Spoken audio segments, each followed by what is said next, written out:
Today, we're going to dig into a really specific, really powerful way of thinking.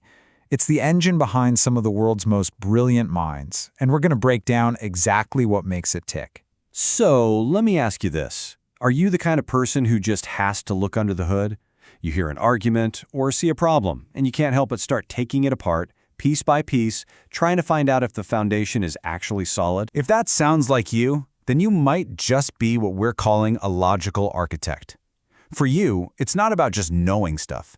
It's about building this perfect, internal blueprint of how the world really works, where every single piece connects flawlessly. Now, this way of thinking isn't just a personality quirk, not at all. It's more like a cognitive superpower. So let's look at what that superpower is made of. The core drive is pretty straightforward: to build a mental model of reality that is just unattackable, airtight. And the method for doing that? It's a kind of structured skepticism. You're constantly hunting for those hidden assumptions that everyone else just glides right over. It means ideas get stronger through debate and conflict, not by everyone just nodding along. Which all boils down to a powerful motto: prioritize truth over agreement. The main tool in the architect's toolbox is something called first principles thinking. You see, most people reason by analogy. They're basically just rearranging Lego bricks that already exist. But the architect? Oh no. They take all the Legos, throw them in a furnace, and melt them down to raw liquid plastic. They get down to the absolute fundamental truths of a situation and then ask, okay, from this, what can we build? And this is not just some abstract theory. This is how huge disruptions happen in the real world. Just look at Elon Musk and batteries. Everyone else was just accepting the crazy high price of battery packs, but he asked the first principles question. He said, wait a minute, what are batteries actually made of? What's the cost of nickel, cobalt, lithium on the open market?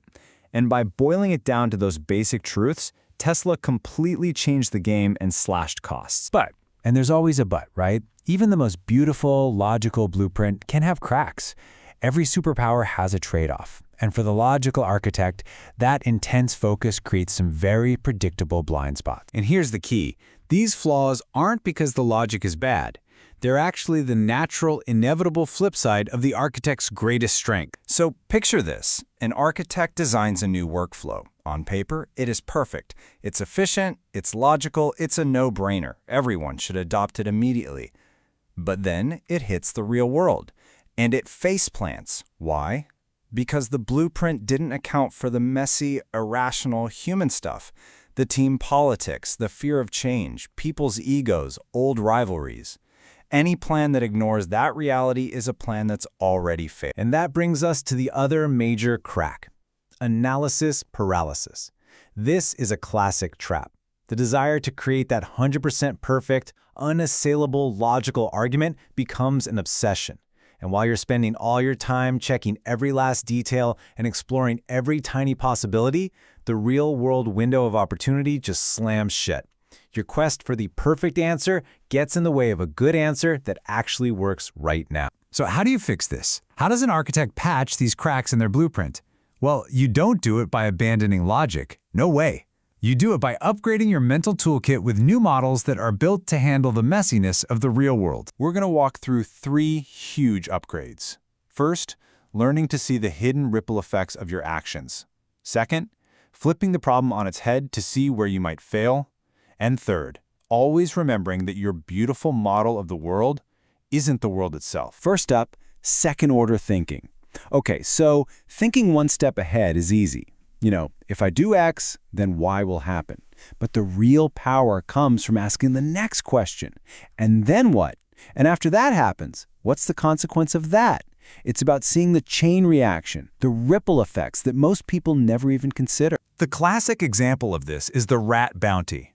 A city has a rat problem. The first order, logical solution? Offer a cash bounty for every dead rat. Simple enough? But what's the second order consequence?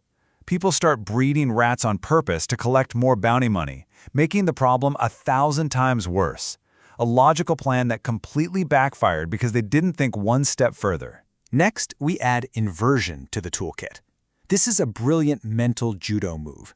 Instead of putting all your brainpower into figuring out, how do I succeed, you flip it completely upside down. You ask, what would absolutely 100% guarantee that this whole thing fails miserably? Then you make a list of all those things, and you just don't do them. It's a powerful way to build resilience into any plan. And finally, maybe the most critical tool of all is the mental reminder that the map isn't the territory.